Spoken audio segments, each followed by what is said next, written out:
जी, आज के लेक्चर का आगाज करते हैं। सबसे पहले प्रीवियस लेक्चर में से कोई क्वेश्चन पूछना चाहते हो तो पूछ लीजिए। जी जी जी जी, कंपोजिशन बताई गई है। पेज है हमारा 4, इस पे कंपोजिशन बताई गई है नेशनल असेंबली की। इसमें जनरल या वुमेन कैटेगरी में तो उन्होंने प्रोविंस वाइज बताया हुआ है कि किस प्रोविंस से कितने मेंबर्स जो है वो सेलेक्ट किए जाएंगे। कुछ जनरल है, कुछ रिजर्व सीट्स उन्होंने रखी है वुमेन कैटेगरी में और मिनॉरिटी में लेकिन ये नहीं बताया गया कि प्रोविंस वाइज ब्रेकअप क्या होगा। तो इसका मतलब है ये मिनॉरिटी वाइज नहीं बल्कि ये ओवरऑल सीट्स उन्होंने बताई है। ये किसी भी प्रोविंस से कोई भी क्वांटिटी हो सकती है, ठीक है, मिनॉरिटी की।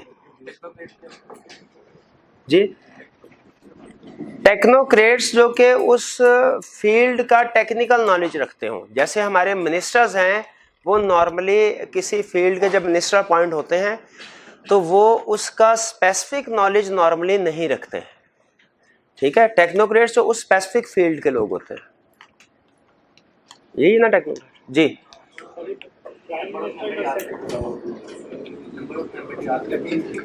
क्या नंबर ऑफ मेंबर्स याद करने हैं? जी बिल्कुल याद करने हैं आपने। वो कंपोजिशन पूछ सकता है आपसे, तो ये नंबर ऑफ मेंबर्स जो हैं ये याद करने चाहिए आपको। जी जी बिल्कुल।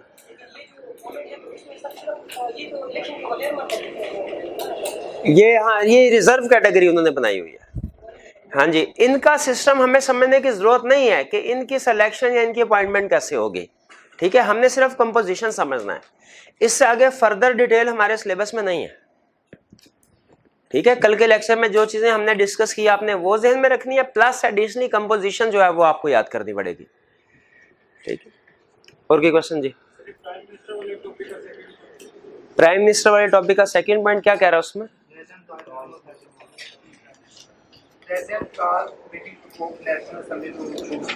हाँ, वो कह रहे हैं कि जी जब प्राइम मिनिस्टर को सेलेक्ट करना होगा तो उसके लिए नेशनल असेंबली की मीटिंग होगी। वो कहता है मीटिंग प्रेसिडेंट कॉल करेगा नेशनल असेंबली। नहीं, जो करंट प्रेसिडेंट तो अपॉइंट हो चुका होगा ना, प्रेसिडेंट तो लैदा अपॉइंट होता है, प्राइम मिनिस्टर लैदा होता है। हाँ जी, प्रेसिडेंट लैदा है और प्राइम मिनिस्टर लैदा है। तो प्रेसिडेंट के ऑर्डर पे नेशनल असेंबली की मीटिंग कॉल की जाएगी जिसमें वो चूज कर लेंगे। सेशन का मतलब होता है उनका इजलास, ठीक है। जैसे आपने अक्सर वो टीवी सुना होगा कि कौमी असेंबली का इजलास जारी है, कौमी असेंबली का इजलास वो जुम्मे को 3 बजे बुलाया गया है। तो ये ऑर्डर किया जाता है प्रेसिडेंट की तरफ से कि अब नेशनल असेंबली का इजलास जो है वो नेक्स्ट कब होगा। जिस तरह हमारी बोर्ड मीटिंग होती है, वो लॉ ने स्पेसिफाई किया हुआ है कि डायरेक्टर्स ने कितनी बोर्ड मीटिंग, याद है आपको, वंस इन ईच क्वार्टर, ठीक है। उसी तरह जो नेशनल असेंबली का इजलास है वो उनकी रेगुलेशन में भी उन्होंने मेंशन किया हुआ है कि इसका इजलास महीने में कितनी दफा होगा या कब कब होगा, ठीक है। तो वो उस जो भी उनकी उन्होंने डिसाइड किया होता है तो उसके मुताबिक नेशनल असेंबली का इजलास जो है वो कंडक्ट करवाया जाता है। इसे कहते हैं सेशन ऑफ नेशनल असेंबली। जी, और कोई क्वेश्चन? जी जी,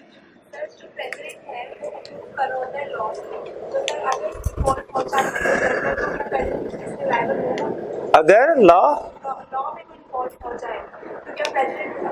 देखिए प्रेसिडेंट अप्रूव कर रहा है लॉ को, अगर उस लॉ में कोई गलती है, कोई कमी पेशी है तो क्या प्रेसिडेंट लायबल है? नहीं, देखिए लॉ का रूल ये है कि लॉ जो भी पास हुआ एज इट इज एप्लीकेबल होगा। तो हम ये नहीं कह सकते कि अगर कोई लॉ पार्लियामेंट ने पास कर लिया है, प्रेसिडेंट ने अप्रूव कर दिया है, हम ये नहीं कह सकते कि ये लॉ गलत है, ठीक है। वो कहता है कि पार्लियामेंट जो है ये सुप्रीम पावर है पार्लियामेंट्री सिस्टम में, जो डिसाइड कर सके मुल्क में कौन सा लॉ एप्लीकेबल होना चाहिए, कौन सा नहीं होना चाहिए। इवन अगर पार्लियामेंट ये डिसाइड कर लेती है फॉर एग्जांपल कि पाकिस्तान में किसी को कत्ल करना जुर्म नहीं है, तो फिर अगर ये एक्ट पास हो जाता है तो फिर इसका मतलब है पाकिस्तान में किसी को कत्ल करना जुर्म नहीं होगा। हम ये नहीं कह सकते कि क्योंकि ये एथिक्स के खिलाफ है इसीलिए इस लॉ को एप्लीकेबल नहीं होना चाहिए, ये नहीं कह सकते। एक दफा पार्लियामेंट ने, प्रेसिडेंट ने अप्रूव कर दिया, वो उसके ऊपर फिर हम ये क्वेश्चन नहीं कर सकते कि जी ये गुड थिंग है या बैड थिंग है, वो लॉ है, एप्लीकेबल होगा। ठीक है, जैसे वो आपको शायद याद होगा कि वो एक बहस छिड़ी थी एक वक्त में जब ये लॉ पास हुआ था कि एक डिस्क्वालीफाइड पर्सन जो है वो किसी पॉलिटिकल पार्टी का प्रेसिडेंट जो उसकी सरबराही कर सकता है कि नहीं कर सकता। ठीक है, तो उन्होंने लॉ पास करके कहा जी कर सकता है। तो इसके ऊपर काफ़ी बहस हुई थी कि एक फॉर एग्जांपल अगर कोई मुस्तकबिल में कोई क्रिमिनल पर्सन है तो वो भी किसी पॉलिटिकल पार्टी का सरबराह बन सकता है, तो ये कोई अच्छी बात तो नहीं है। लेकिन उन्होंने कहा जी चूँकि पार्लियामेंट ने लॉ पास कर लिया है तो फिर ये एप्लीकेबल होगा। तो पार्लियामेंट के लॉ को हम क्वेश्चन नहीं कर सकते, इवन कोर्ट जो है वो भी क्वेश्चन नहीं कर सकते। कोर्ट का काम होता है कि पार्लियामेंट ने जो लॉ पास कर लिया उसको एज इट इज अप्लाई करवाना है, उसकी वायलेशन के ऊपर जो भी पनिशमेंट वगैरह है वो देना। बाकी किस चीज को लॉ का हिस्सा बनना चाहिए, किसको नहीं बनना चाहिए, ये पार्लियामेंट डिसाइड करेगी। देखिए असल में वो कन्फ्लिक्ट है, वो आगे कोर्ट सिस्टम में जाएंगे फिर डिस्कशन करेंगे। तो बाज़ औक़ात कुछ हमारे जो जस्टिस हैं वो ये कहते हैं कि आपने कानून तो पास कर लिया, लेकिन उनका पॉइंट ऑफ व्यू है कि पार्लियामेंट सुप्रीम नहीं है, सुप्रीम है कॉन्स्टिट्यूशन ऑफ पाकिस्तान। ठीक है, जब हम ये कहते हैं कि पाकिस्तान में जो सिस्टम है उसकी बेसिस क्या होनी चाहिए, कॉन्स्टिट्यूशन ऑफ पाकिस्तान और इस्लाम, तो इसका मतलब ये है कि अगर पार्लियामेंट ने कोई ऐसा कानून पास किया जो कॉन्स्टिट्यूशन ऑफ पाकिस्तान के खिलाफ है तो उसे नल एंड वाइड करार दिया जाना चाहिए। ये पॉइंट ऑफ व्यू ये है हमारी जुडिशरी का, जबकि पार्लियामेंट का पॉइंट ऑफ व्यू क्या है कि नहीं, जो कानून पार्लियामेंट ने पास कर लिया उसे एप्लीकेबल होना चाहिए। बहरहाल ये उनका आपस में difference of point of view है। जी और कोई क्वेश्चन? जी हाँ, वो क्वेश्चन जो है वो अभी नहीं, वो मैं नेक्स्ट लेक्चर में इंशाल्लाह आपको उसका आंसर करूंगा। जी आज का लेक्चर स्टार्ट करें। अटेंटिव होकर सुनिएगा, आज का lecture exam point of view से बहुत अहम है। स्टडी क्या करने जा रहे हैं हम? प्रोसेस ऑफ लेजिस्लेशन, यानी पाकिस्तान में जब कोई कानून पास होगा तो वो किन तरीकों से पास हो सकता है, प्रोसीजर क्या होगा कोई भी कानून पास करने का पाकिस्तान में। जैसे छोटी सी एग्जांपल लेते हैं, फर्ज कीजिए हमारे सिलेबस से रेलिवेंट है, कंपनीज एक्ट की बात हो रही थी, कंपनीज एक्ट 2017। अगर करंटली कंपनीज ऑर्डिनेंस 1984 है और जरूरत है उसको रिवाइज करने की, चेंज करने की, उसकी जगह पे नया एक्ट कंपनीज एक्ट 2017 लाने की, तो ये प्रोसेस कैसे इनिशिएट हुआ होगा। ठीक है, इस एग्जाम्पल को सामने रख के हम समझते हैं कि पाकिस्तान में जब कोई भी कानून पास होना होता है, इंप्लीमेंट होना होता है, वो किस तरीके से, किन फेजेस से, किन स्टेजेस से गुजरता है। कहता है इसमें पहले तो 3 तरीके से हमने लेजिस्लेशन को क्लासिफाई किया है। या तो नेशनल असेंबली इन सेशन होगी या नेशनल असेंबली इन सेशन नहीं होगी। इन सेशन का मतलब क्या है और नॉट इन सेशन का मतलब क्या है? देखिए, जैसे फर्ज कीजिए नेशनल असेंबली के रूल ये है कि वो हर महीने में एक मीटिंग करेंगी फॉर एग्जांपल, और करंटली जो मीटिंग प्लान है वो है 20 फॉर एग्जांपल दिसंबर को। तो एक तरीका तो ये है कि जो लॉ है वो 20, जो बिल है वो 20 दिसंबर को प्रेजेंट किया जाए नेशनल असेंबली में, वहां पे डिस्कशन हो, अप्रूवल हो, और फिर वो आगे जो उसकी स्टेजेस है वो चले। लेकिन सम टाइम बिल या उस लॉ की नेचर ऐसी होती है कि इमरजेंसी एक्शन की जरूरत होती है, इमीडिएट एक्शन की जरूरत होती है, और इमीडिएट एक्शन की जरूरत है फौरी तौर पे। लेकिन नेशनल असेंबली जो है वो करंट अनकरीब अगले हफ्ते 10 दिन में उसका कोई सेशन प्लान नहीं है, उसकी कोई मीटिंग प्लान नहीं है। तो क्या इस सूरत में भी इमीडिएट एक्शन लेने की जरूरत है? क्या कोई तरीका है कि कोई लॉ इसको इन्फोर्स करवाया जा सके?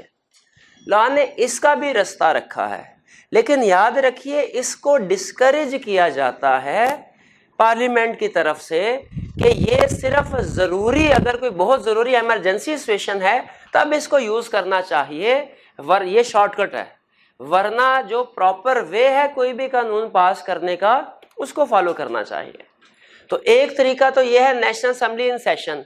इसका मतलब क्या हुआ कि नेशनल असेंबली के थ्रू एक्ट जो है इम्प्लीमेंट पास करवाया जाए, ये एक हमारा प्रॉपर प्रोसीजर है। और दूसरा तरीका है when national assembly is not in session, यानी अनकरीब नेशनल असेंबली का कोई सेशन, कोई इजलास जो है वो प्लान नहीं है और फौरी तौर पर कोई एक्शन लेने की जरूरत है, तो ये किसी भी लॉ को बनाने का शॉर्टकट वे है, शॉर्टकट तरीका है। ये प्रॉपर प्रोसीजर, ये शॉर्टकट वे। तीसरी एग्जांपल है मनी बिल की, यानी फाइनेंस बिल एक्ट वगैरह जो आपका बजट वगैरह होता है, इसके लिए एक अलग से प्रोसीजर उन्होंने हमें बताया स्पेसिफिकली।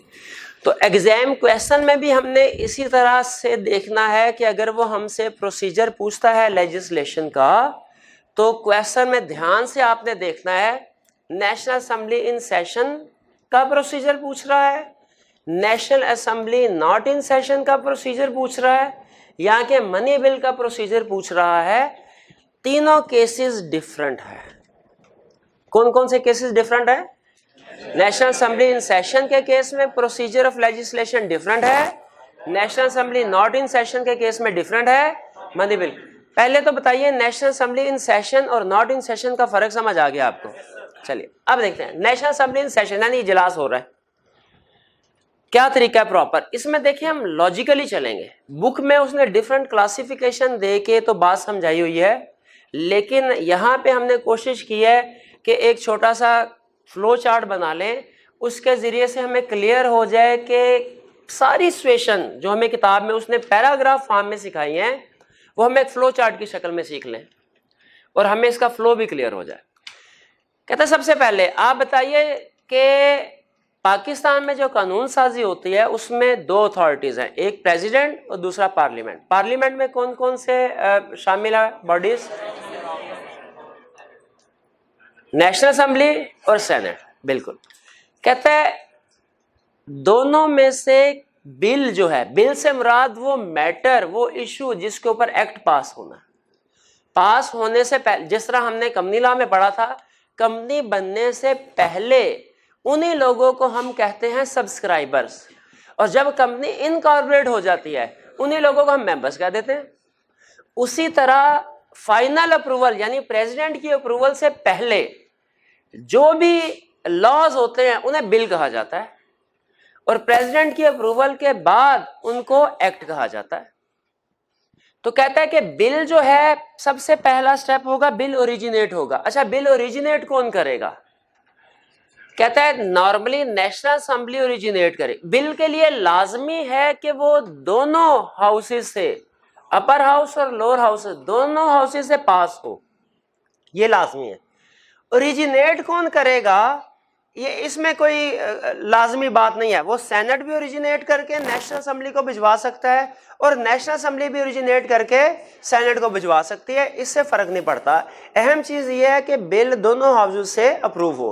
हमने एग्जांपल समझने के लिए जो मोस्टली केस होता है कि पहले नेशनल असेंबली फिर सेनेट, इसको हमने स्टार्ट किया, लेकिन आप ऊपर सेनेट भी लिख सकते हैं, नीचे नेशनल असेंबली भी लिख सकते हैं, फर्क कोई नहीं पड़ेगा। तो हमने एग्जाम्पल कौन सी ली? नेशनल असेंबली के कोई भी बिल सबसे पहले प्रेजेंट हुआ नेशनल असेंबली में और नेशनल असेंबली इन सेशन है। देखिए इसीलिए पहले जो आई बॉडी वो नेशनल असेंबली, नेशनल असेंबली में वो बिल पास हो गया, अब किधर जाएगा? सेनेट में।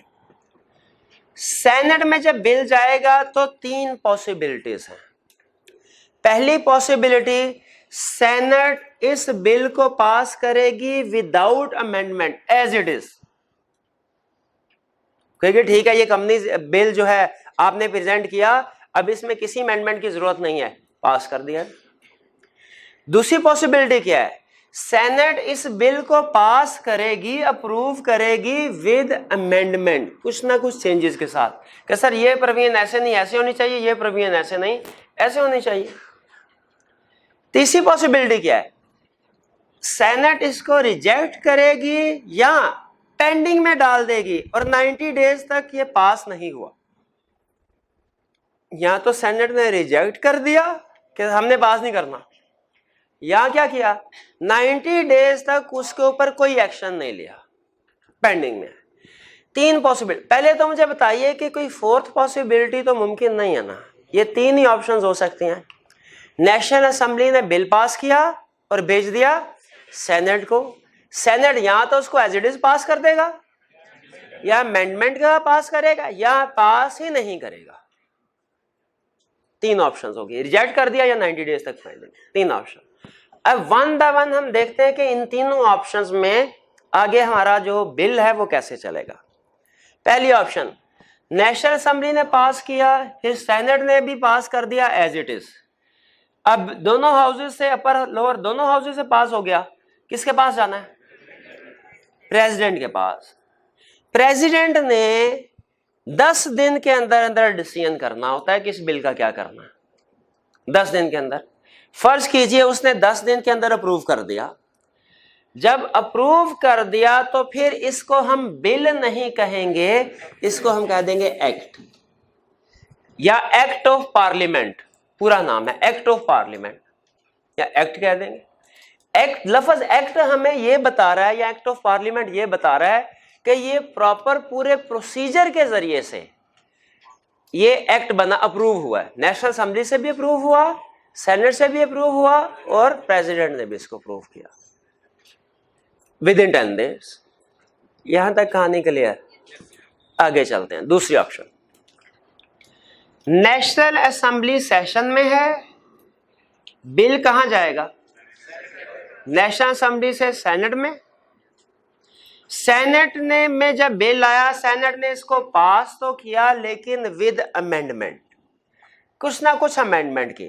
खुद बताइए आपकी कॉमन सेंस क्या कहती है, क्या ये अमेंडमेंट वाला पोर्शन, अमेंडमेंट हुई, क्या ये बिल डायरेक्ट प्रेसिडेंट के पास पहुंचा दिया जाए कि नेशनल असेंबली को बताना चाहिए सर हमने ये चेंजेस की है, आप इसकी मंजूरी दीजिए।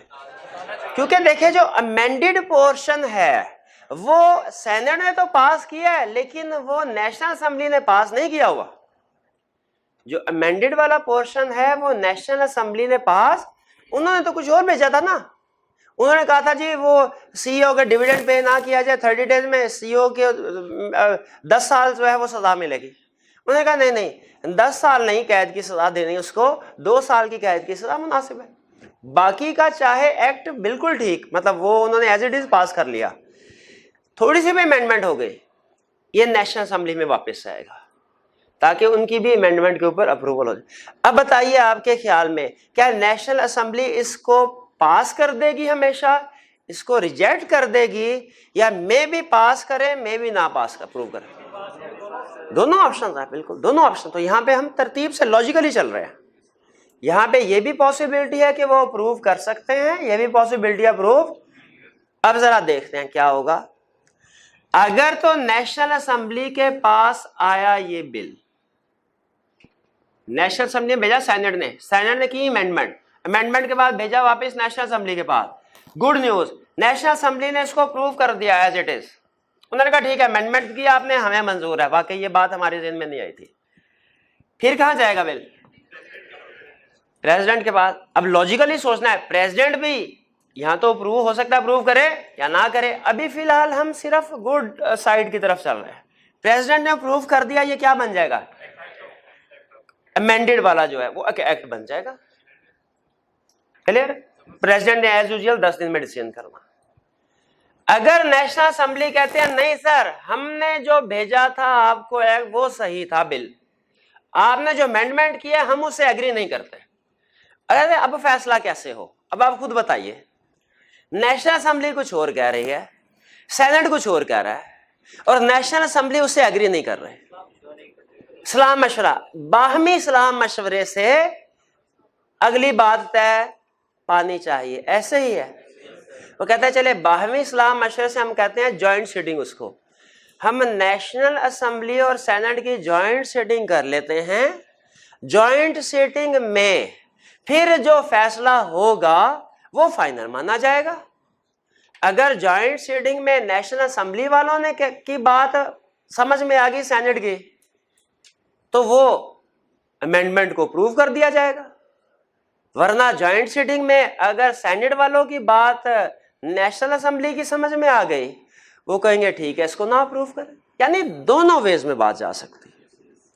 फिर सुन लीजिए कहानी क्या थी। नेशनल असेंबली ने भेजा बिल सेनेट में, सेनेट ने इसको पास किया अमेंडमेंट के साथ।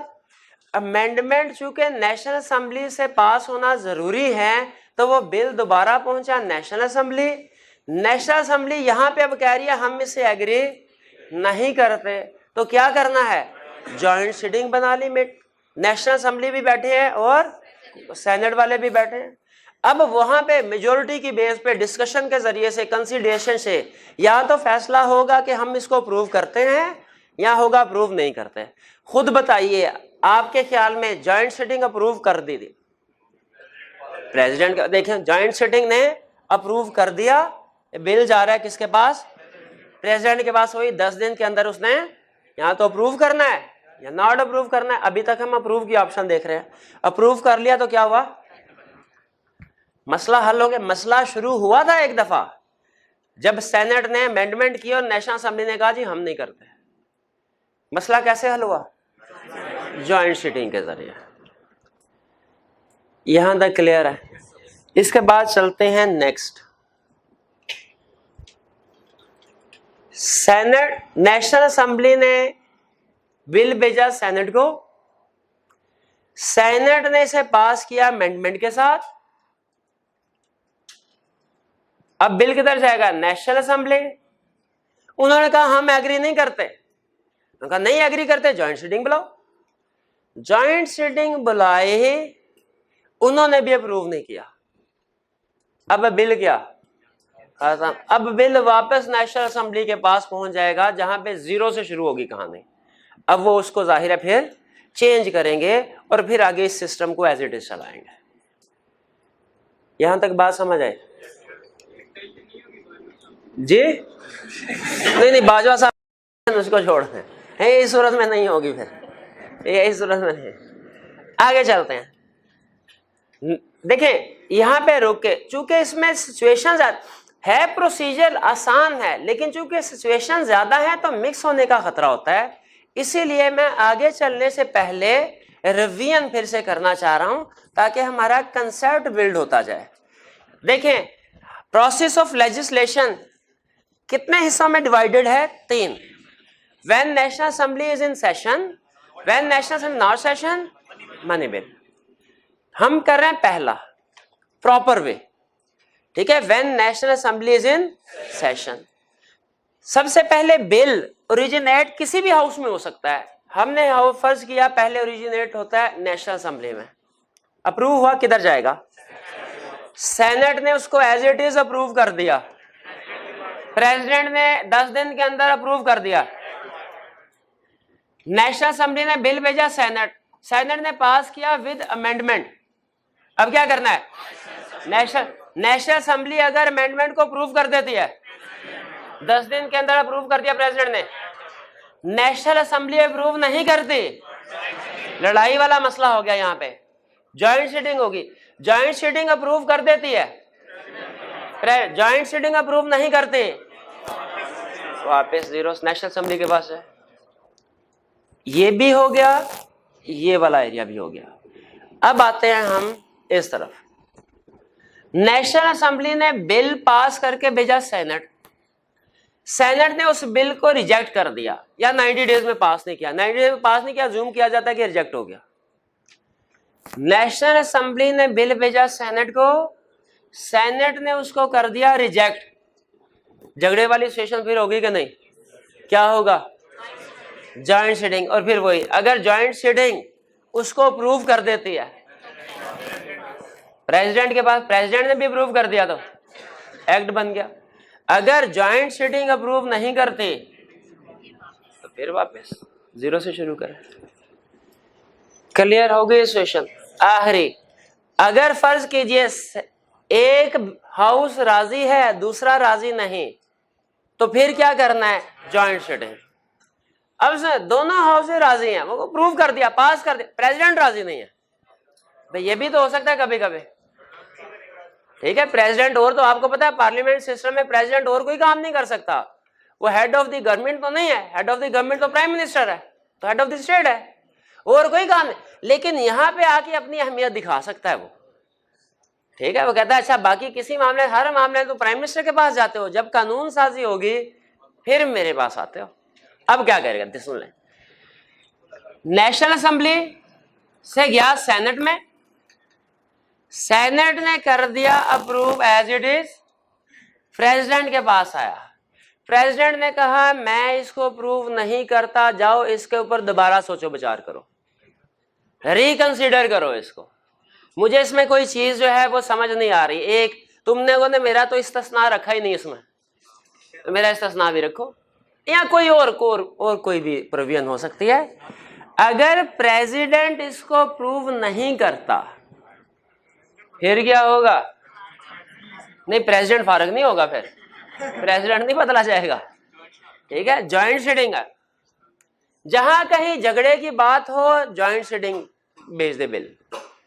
जॉइंट सिटिंग में अगर फैसला हो जाए कि जी हमने अप्रूव करना है, फिर दोबारा प्रेसिडेंट के पास आएगा। अब आप यहां पे सोच रहे होंगे तो प्रेसिडेंट दोबारा वापस भेज दे, कहते हैं नहीं, प्रेसिडेंट एक दफा वापस भेज दे सकता है, दूसरी दफा वापस नहीं भेज सकता। अगर जॉइंट सिटिंग में भी अप्रूव हो गया, प्रेसिडेंट पे लाजिम हो जाएगा 10 दिन के अंदर अंदर इसको अप्रूव करे। दोबारा कंसिडरेशन के लिए प्रेसिडेंट वापस नहीं भेज सकता बिल, एक दफा के लिए उसके पास पावर है, यानी ये मामले को डिले तो कर सकता है, कैंसल नहीं कर सकता। भाई कुछ बात समझ आई? ये चार्ट मुश्किल तो नहीं है। तो ये कह रहा था ये सर पाकिस्तान का नहरी निज़ाम है, कहाँ नहरी निज़ाम है यार, खुदा का खौफ करें। आगे चलते हैं। National assembly is not in session, immediate action लेने की जरूरत है, नेशनल असेंबली सेशन में नहीं है, उनका कोई मसला नहीं है, डायरेक्ट प्रेसिडेंट ऑर्डर कर देगा कि ये कानून पास करता हूं मैं, इसको कहते हैं ऑर्डिनेंस। अब देखिए ये एक्ट ऑफ पार्लियामेंट तो नहीं है ना, इसमें तो पार्लियामेंट है ही नहीं, जब नेशनल असेंबली सेशन में है ही नहीं तो सारा पार्लियामेंट सिस्टम खत्म, उड़ गया। अब प्रेसिडेंट के पास पावर है इमरजेंसी सिचुएशन में पार्लियामेंट को इन्वॉल्व किए बगैर कोई भी लॉ पास कर सकता है, उसको कहते हैं ऑर्डिनेंस। उसको क्या कहते हैं? ऑर्डिनेंस पास हो गया तो ये ऐसा हो जाएगा जैसे एक्ट ही है, इसका लीगल स्टेटस ऐसा ही होगा जैसे एक्ट ही है। लेकिन ये चूंकि इमरजेंसी सिचुएशन के लिए, शॉर्ट टर्म के लिए होता है, तो फिर इसकी वैलिडिटी पीरियड है 120 डेज, यानी ये 120 दिन के अंदर अंदर प्रेसिडेंट ये नेशनल असेंबली और सेनेट से पास करवाना होगा। इस तरीके से ये है शॉर्टकट तरीका। कह रहा है शॉर्टकट तरीके से आपने ऑर्डिनेंस इशू कर दिया, वैलिड है, लेकिन आपने 120 दिन, शॉर्ट टर्म के लिए था ना, 120 दिन के अंदर अंदर इसको अप्रूव करवाना है through proper procedure national assembly और सेनेट से। अगर 120 दिन में अप्रूव नहीं करवाते तो ये रिपील्ड समझा जाएगा, खत्म समझा जाएगा। क्लियर हो गई है बात? ठीक है, इसका मतलब ये हुआ प्रेसिडेंट ने ऑर्डिनेंस पास कर दिया, प्रेसिडेंट ने ऑर्डिनेंस पास कर दिया, वैलिड है कि इनवैलिड? उसका स्टेटस क्या है? वो ऐसा ही वैलिड है जैसे एक्ट हो, लेकिन उसका टेन्योर क्या है? 120 डेज। विद इन 120 डेज इसको सेंड करना होगा किसके पास? और प्रॉपर प्रोसीजर से फिर चलेगा कि जो भी हमने पढ़ा। क्लियर यहां तक? तो ये इनवैलिड, हाँ एक्सटेंशन भी हो सकती है इसकी नेशनल, या नेशनल 118वें दिन नेशनल असेंबली के पास भिजवा दिया गया। तो नेशनल असेंबली गए सर अभी तो हमने इसको पढ़ना है, अभी देखेंगे कंसिडरेशन होगी। नेशनल असेंबली टाइम एक्सटेंड कर सकते हैं मजीद 120 दिन के लिए, ठीक है, उस सूरत में जब वो इन प्रोसेस होगा।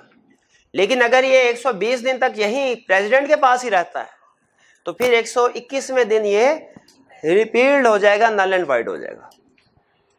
जी तो बताइए क्या फर्क नजर आया आपको ऑर्डिनेंस में और एक्ट में? क्या फर्क है? एक्ट वो लॉ है जो कि पार्लियामेंट के थ्रू पास हुआ हो, ऑर्डिनेंस वो लॉ है जो प्रेसिडेंट के ऑर्डर से पास हुआ विदाउट इन्वॉल्वमेंट ऑफ पार्लियामेंट। और ऑर्डिनेंस का वैलिडिटी पीरियड क्या है? 120 डेज, और उसका कोई पीरियड नहीं। अब बात है जी,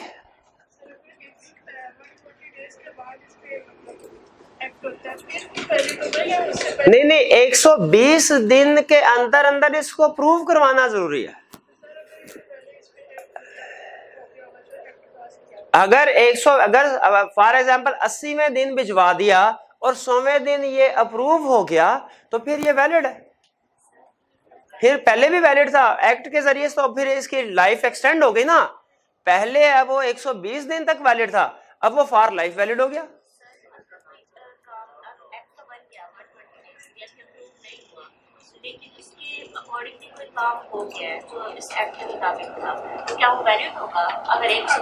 देखें 120 दिन के अंदर इस ऑर्डिनेंस के मुताबिक जो भी एक्टिविटी की जाएंगी वो वैलिड है। 120 दिन के बाद जो एक्टिविटी होंगी वो इनवैलिड होंगी। आगे चलते हैं। मनी बिल कह रहा, मनी बिल जो है इसमें मनी बिल में सिर्फ एक खास बात है, ये सेनेट के जरिए से अप्रूवल इसकी नहीं होती। इसकी अप्रूवल सिर्फ एक हाउस करता है, बोथ हाउसेस से अप्रूवल। बाकी जितने भी बिल हैं उन्हें लॉ बनाने के लिए सेनेट और नेशनल असेंबली दोनों की अप्रूवल की जरूरत है। मनी बिल वो वाहिद बिल है जिसके लिए सिर्फ नेशनल असेंबली की जरूरत है। नेशनल असेंबली डायरेक्ट फिर प्रेसिडेंट को भिजवा देगी, सेनेट की इन्वॉल्वमेंट की जरूरत नहीं होती। सेनेट की इन्वॉल्वमेंट की जरूरत नहीं होती, ठीक है जी।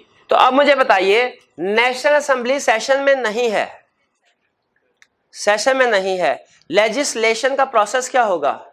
Step number 1, president ordinance issue कर देगा जो कि वैलिड होगा 120 डेज में। इसे किसके पास भिजवाना है? नेशनल असेंबली के पास, ठीक है। अगर तो ये मनी बिल है जो प्रेसिडेंट ने इशू किया है, ऑर्डिनेंस जिसके ऊपर किया है, तो फिर ये नेशनल असेंबली के पास जाएगा और फिर प्रेसिडेंट। और अगर अदर देन मनी बिल है तो फिर नेशनल असेंबली के पास जाएगा, उसके बाद सेनेट, और फिर आगे ये पॉसिबिलिटीज। नहीं, ऑर्डिनेंस ओरिजिनेट नहीं करता, ओरिजिनेट ये भी नहीं करते, इनके आगे पीछे इनके मिनिस्टर्स होते हैं, कैबिनेट कमेटीज होती हैं। असल में ऑर्डिनेंस वो बना रही होती है, वो टेक्नोक्रेट्स होते हैं। इन लोगों को क्या पता कंपनीज एक्ट क्या है, क्या ये इनके पास टाइम होता है ना कंपनीज एक्ट पढ़े? ये मिनिस्टर्स हैं, इनके पास टाइम नहीं होता, इनके आगे टीम होती है, वो टेक्निकल लोग होते हैं, वो सारी वर्किंग करते हैं बैक एंड पे। इन्होंने सिर्फ अप्रूवल देनी होती है और कुछ नहीं करना होता। नहीं, नॉलेज इनकी टीम इनको बता देती है, सर ये एग्जिस्टिंग ये सिचुएशन, अब हम ये बड़ी बड़ी चेंजेस करने वाले हैं। वो कहते हैं ठीक है कर दें, ठीक है। लेकिन नॉर्मली ये लोग जो नेशनल असेंबली में बैठे हैं लोग और सेनेट में बैठे हैं लोग, ये नॉर्मली किसी भी एक्ट को, बिल को पूरा नहीं पढ़ते। इनकी डिसीजन मेकिंग किस बेसिस पे होती है? हाँ भाई ये किस पार्टी की तरफ से आया, वो पीपल, नहीं फिर नहीं करना, ये किस पार्टी की तरफ से आया, हाँ चलो ठीक है कर दो। हाँ, यहाँ और भी कंसिडरेशन होती हैं, ठीक है। हाँ, तो उसके मुताबिक जो है वो वोट दे देते हैं, पास कर लेते हैं। लेकिन इन लोगों की टीम होती है, वो इनको बता देती है कि सर इसमें चीजें क्या क्या डिस्कस हो रही है, उनका हम पे क्या इम्पैक्ट आ सकता है। भाई ये क्लियर हो गया प्रोसेस ऑफ लेजिस्लेशन? मेरी तसल्ली नहीं हुई, एक दफा फिर से जरा रिवीजन करते हैं, क्वेश्चन को डिस्कस करेंगे तो उसमें आप पूछ लीजिएगा जी। नहीं कोई बात नहीं, सब्र कीजिए जी। प्रोसेस ऑफ लेजिस्लेशन, पाकिस्तान में कोई भी कानून बनना है कितने तरीकों से, कितनी पॉसिबिलिटीज हैं? पहली, व्हेन नेशनल असेंबली इज, दूसरी तीसरा, अगर नेशनल असेंबली इन सेशन है तो बिल ओरिजिनेट किसी भी हाउस से हो सकता है। फॉर एग्जांपल, नेशनल असेंबली से पास हो गया, किधर जाएगा? सेनेट से पास हो गया एज इट इज, किधर जाएगा? प्रेसिडेंट ने अगर अप्रूव कर दिया, प्रेसिडेंट ने अप्रूव नहीं किया, वापस किसके पास जाएगा? जॉइंट सीटिंग में। जॉइंट सीटिंग ने अप्रूव कर दिया तो फिर प्रेसिडेंट को करना पड़ेगा अप्रूव, और अगर जॉइंट सीटिंग ने अप्रूव नहीं किया तो वापस। चलिए दूसरी, ये सिचुएशन तो हमने कवर कर ले। इसके बाद दूसरी, नेशनल असेंबली में बिल प्रेजेंट हुआ, पास हुआ, किधर जाएगा? सेनेट ने इसे अप्रूव किया लेकिन विद सम अमेंडमेंट्स, किधर जाएगा? दोबारा नहीं, अभी डायरेक्ट जॉइंट सीटिंग में नहीं भेजना, दोबारा नेशनल असेंबली। नेशनल असेंबली ने अप्रूव कर दिया तो प्रेसिडेंट ने, अगर राजी है प्रेसिडेंट, एक्ट बन, प्रेसिडेंट राजी नहीं है, फिर बताइए, नेशनल असेंबली से गया सेनेट, सेनेट ने पास किया विद अमेंडमेंट, नेक्स्ट अब किधर जाएगा? नेशनल असेंबली में। नेशनल असेंबली ने अप्रूव नहीं किया, पास नहीं किया, जॉइंट सीटिंग ने अगर अप्रूव कर दिया, जॉइंट सीटिंग ने अप्रूव नहीं किया, चले। फिर इसके बाद नेशनल असेंबली से पास हुआ, सेनेट में पहुंचा, सेनेट ने इसे रिजेक्ट कर दिया, क्या होगा? जॉइंट सीटिंग ने रिजेक्ट कर दिया, जॉइंट सीटिंग ने अप्रूव कर दिया, प्रेसिडेंट अगर राजी नहीं है, रिकंसिडर। जॉइंट सीटिंग से तो आया था, जॉइंट सीटिंग से तो आया था भाई, ऐसे ना करें। हाँ जी बिल्कुल, ये अप्रूव करना पड़ेगा जो जॉइंट सीटिंग से आया जी। चलिए ठीक। National assembly not in session, session में नहीं है नेशनल असेंबली, क्या कानून पास हो सकता है कोई? बिल्कुल। कौन पास कर सकता है? उसको कहते क्या है? उसका स्टेटस क्या है? एक्ट के बराबर। और कितने दिन तक वैलिड है? 120 डेज। विद इन 120 डेज उसे किधर भेजना है? National assembly. ठीक है। अगर तो मनी बिल है तो वो नेशनल असेंबली और फिर प्रेसिडेंट, अगर अदर देन मनी बिल है तो नेशनल असेंबली फिर सेनेट और फिर आगे प्रेसिडेंट। मनी बिल है, कैसे पास होता है मनी बिल? नेशनल असेंबली पास करती है और फिर उसके बाद प्रेसिडेंट इसको अप्रूव कर देता है। और साथ में तीसरी लाइन ये जरूर लिखनी है कि सेनेट की अप्रूवल की जरूरत नहीं है, ये स्पेसिफिकली लिखना है कि ये ना समझे कि हमने सेनेट इसलिए नहीं लिखा कि भूल गए थे, नहीं, हमें पता है सेनेट की अप्रूवल मनी बिल के केस में जरूरी नहीं है। कुछ को समझ आया? चलिए अब आते हैं जरा पास्ट पेपर के क्वेश्चंस की तरफ, और ये जहन में रखिएगा कुछ क्वेश्चन ट्रिकी भी हो सकते हैं, आपको सोचना पड़ सकता है कि ये कौन सी सिचुएशन है। क्वेश्चन नंबर 7 कह रहा है briefly describe the process of legislation in case of a money bill. इनके मनी बिल को जरा अंडरलाइन कीजिए। Money bill when national assembly is in session, national assembly is not in session. ये तो हमने मनी बिल में पढ़ा ही नहीं कि नेशनल असेंबली सेशन या नॉट इन सेशन। अब सुन लें, अगर नेशनल असेंबली इन सेशन है क्या होगा? नेशनल असेंबली अप्रूव करेगी, प्रेसिडेंट अप्रूव करेगा, खत्म। National assembly not in session है, डायरेक्ट प्रेसिडेंट अप्रूव करेगा। ये ऐसा ही होगा जैसा कि नेशनल असेंबली ने पास किया एक्ट है, लेकिन विद इन 120 डेज इसे नेशनल असेंबली को भेजना पड़ेगा। यानी when national assembly in session, हमने उसको ये बता दिया, और जब national assembly not in session हमने उसको ये वाला बताया, और फिर उसके बाद उधर भी भेज दिया कि बाद में क्या करना है पूरा। ये नहीं कि ऑर्डिनेंस 120 दिन तक बता दिया, 120 दिन के बाद क्या करना है बताया नहीं, तो पूरा ये क्लियर हो गया। चले 8 how is a law promulgate. Promulgated का मतलब क्या? Implemented, enacted when national assembly is not in session. कौन सा पूछ रहा है? सेकंड वाला, नॉट इन सेशन। ठीक है प्रेसिडेंट। और फिर कह रहे हैं is such law in any way different from an act of parliament. नहीं, ये बिल्कुल ऐसा ही होता है, as effective as act of parliament. What is its tenure? Within 120 days इसको प्रूव कराना पड़ेगा नेशनल असेंबली से, वरना ये cancel. Question 9 What is the process of legislation in case of money bill when National Assembly is in session? ये 7 का ए ही हो गया, 7 के ए के बराबर हो गया। नेशनल असेंबली सेशन में है, मनी बिल अप्रूव करना है, क्या करें भाई? नेशनल असेंबली उसको पास करे, प्रेसिडेंट कर दे।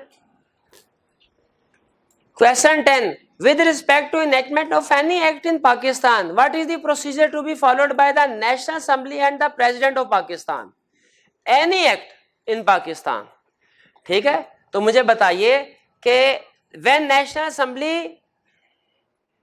is in session, क्योंकि नेशनल असेंबली कह रहा है, ठीक है, तो ये वाला तो लाजमी आएगा, नेशनल असेंबली, सेनेट, उसके बाद हम प्रोसीजर लिख देंगे। अब देखें ये प्रोसीजर आप सारा याद रख पाएंगे कि नहीं, ये इशू है मुझे। तो ये इसको अगर आपने 3-4 दफा रिवाइज करेंगे तो इंशाल्लाह आपको एक दफा ये आपके दिमाग में छप गया ना फ्लो, तो फिर आप आसानी से उसको एक्सप्लेन कर सकेंगे। तो खुद से घर जाके एक तो नोट कर लीजिए, घर जाके खुद से भी ये जीरो से बनाने की कोशिश कीजिए, क्या आप सारी पॉसिबिलिटीज कवर कर पाते हैं कि नहीं, क्योंकि क्वेश्चन जो है वो इसमें कवर हो जाते हैं सारे, आप देख रहे हैं आगे भी देखेंगे क्वेश्चन सारे इसमें कवर हो जाते हैं, लेकिन इसको याद करना, याद रखना ही बड़ा मसला होगा। What is the procedure to be followed by National Assembly and the President of Pakistan? ये क्लियर हो गया। अच्छा, क्या ये लिखने की जरूरत है? नहीं, ये लिखने की जरूरत नहीं है, क्योंकि वो नेशनल असेंबली, हाँ एहतियातन ये लिख देना चाहिए, ये तो कंफर्म है ना कि ये तो लाजमी आएगा। समझ आ गई बात की? Question 11. What are the powers available to the President of Pakistan under the Constitution to promulgate a law? Promulgate का मतलब क्या है? Implement. What is the legal status of such law? अगर नेशनल असेंबली सेशन में नहीं है तो president के पास ये पावर है कि वो कोई भी लॉ प्रोमलगेट कर सकता है। ये पहले ये बात बता दी, फिर बताइए ये लॉ एज इफेक्टिव होगा एज एक्ट ऑफ पार्लियामेंट, लेकिन इसका टेन्योर कितना होगा?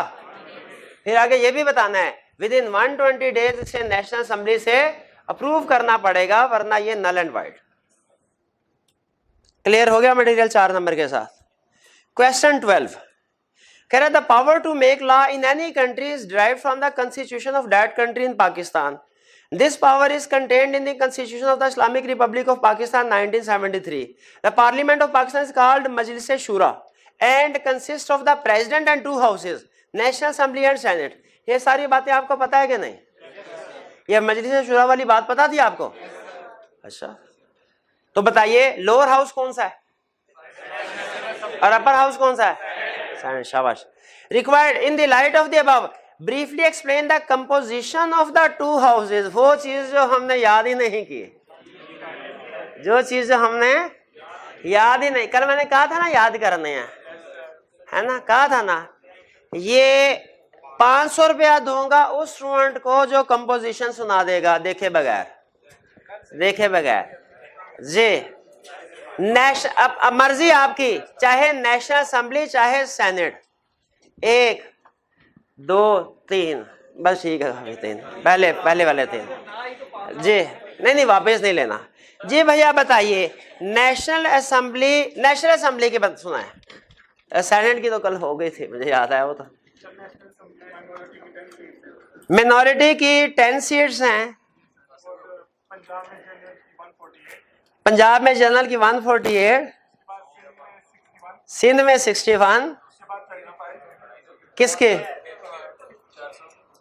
डिस्टर्ब ना कीजिए, हाँ, खैबर पख्तूनख्वा में 35, आगे 14 किस में? भैया ऐसे ना करिए, बलोचिस्तान, इसके बाद नहीं ठहरे, अब और कोई नहीं बोलेगा, कोई बोलेगा तो फिर कैंसिल हो जाएगा जी। फेडरल कैपिटल में 2 हैं,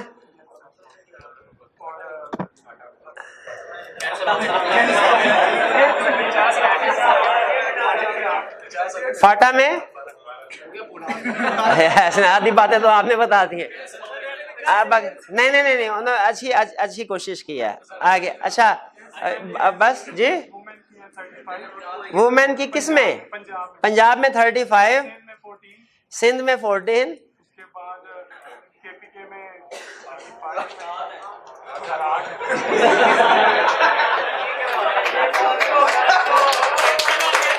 नहीं भाई अभी पूरा नहीं हुआ, अभी पूरे नहीं हुए जी। नहीं हाँ एफर्ट मैं भी उसको अप्रिशिएट कर रहा हूँ, मैं इसलिए, वरना गलतियां तो 2-3 कर चुका है वो, ठीक है, रुक गया था, गलती एक ही है, 2 जगह पे रुक गया था, स्पोर्ट में लिया है, लेकिन फिर भी मैं अप्रिसिएशन के लिए उसे पूछ रहा हूँ जी। 250 में बात खत्म करनी है, बताओ 250 में करते हैं बात डान। बलूचिस्तान, अच्छा। और दूसरा स्टूडेंट कौन था? दूसरा, 1 मिनट भैया, अब अगर किसी ने भी उसको हिंट देने की कोशिश की तो कैंसिल होगा ये जी। 1 मिनट। नेशनल असेंबली की कंपोजिशन हमें बताने लगे हैं जी।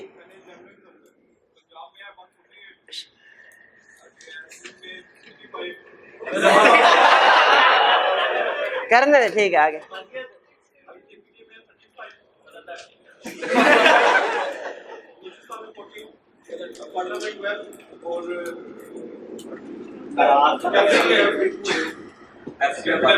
अच्छा आगे इसके बाद 1 मिनट नहीं बता जी भैया, अब आप देख रहे हैं, नहीं आप नीचे देखा आप नीचे देखा, गलती की, हाँ नहीं यहाँ और दोबारा सुनाएं फिर। अब नीचे नहीं नीचे देखा तो कैंसल है जी। बताइए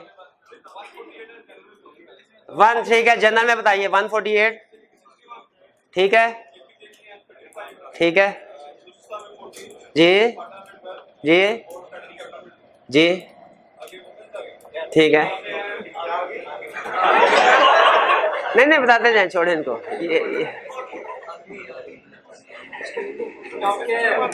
पंजाब में 61,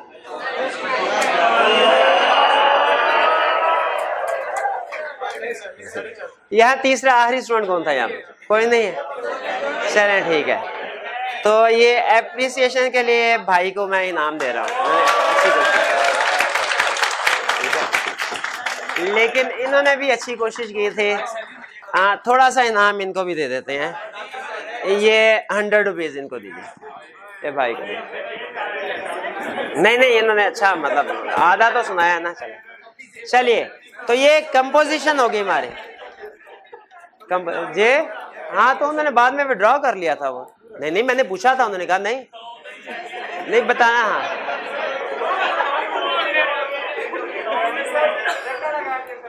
नहीं इधर कोई कैंडिडेट था इधर, मतलब अब, लेकिन अगर आपने, चलिए बताइए नहीं, चलिए अच्छा, चलिए ये क्लियर हो गया। अब क्वेश्चन, नेक्स्ट क्वेश्चन की तरफ चलते हैं। क्वेश्चन 13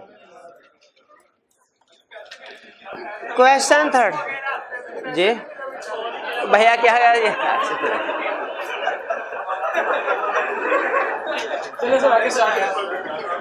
क्वेश्चन 13 पार्ट 1 कह रहे हैं, in our country the legislative bodies are president and 2 houses, national assembly and senate. Can any bill be passed without involvement of both the houses? Develop your argument briefly in the light of legal system in Pakistan. क्या, हाँ जी, कौन से वाला situation है? Not in session. President के पास power है कि वो बाईपास करके नेशनल सेनेट को ऑर्डिनेंस इशू कर सकता है। Second, if president returns A bill passed by both the houses for reconsideration, how such bill can become act और लॉ? अगर प्रेसिडेंट वापस कर दे, यहाँ पे ये देखें, प्रेसिडेंट के पास बिल आया, उसने बिल को प्रूव नहीं किया, वापस कर दिया, अब ये कैसे लॉ का हिस्सा बन सकता है? जॉइंट सीटिंग कॉल की जाएगी। जॉइंट सीटिंग अगर इसको प्रूव कर देती है तो ये दोबारा प्रेसिडेंट के पास भेजा जाएगा। अब प्रेसिडेंट के पास ऑप्शन नहीं है रिटर्न करने की, अब इसे लाजमी इसको पास करना पड़ेगा। क्लियर हो गया कंसेप्ट? अच्छा, अब आपने नोट किया, हमने क्वेश्चन काफी प्रैक्टिस किए हैं, ये 6, 7, 8 क्वेश्चन हैं, लेकिन सारे के सारे क्वेश्चन इसी स्ट्रक्चर के अंदर से हमें उसका आंसर मिल रहा है, स्वयं कंपोजिशन के। ठीक है, तो इसका मतलब ये हुआ, अगर ये स्ट्रक्चर आप अच्छे तरीके से समझ लेते हैं तो इन क्वेश्चन को आंसर कर सकते हैं। और ये स्ट्रक्चर आपने खुद से ज़बानी ड्रॉ करना है ताकि आपको क्लियर हो जाए कि किस ऑप्शन में क्या तरीकाकार है। चलिए आज का लेक्चर यहाँ पे ख़त्म करते हैं।